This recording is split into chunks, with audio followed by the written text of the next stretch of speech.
Horizontal cracks, typically again, mean hydrostatic pressure, which is a fancy word for saying water pushed the wall.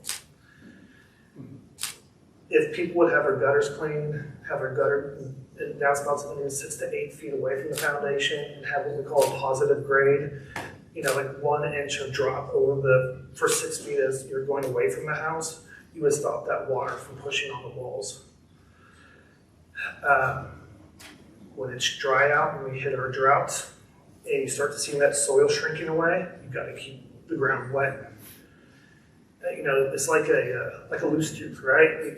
Back, forth, eventually it's going to pop out. You know, it dries, it rots out, you get heavy rains, it pushes in, it's weakening that wall. Foundation repairs get very expensive very quick. Typically in, say, like a poured concrete foundation that's not a walkout, you know, you're talking about bracing every 6 feet. My recommendation is to go talk to the guys from Olson and find out how much does a brace cost.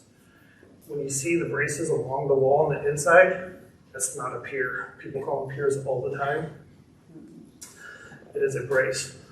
If it's a walkout, which means like basement here and then no basement over here, typically you're not putting braces against this wall, because if it continues to push, there's no soil over here, it can push the house over.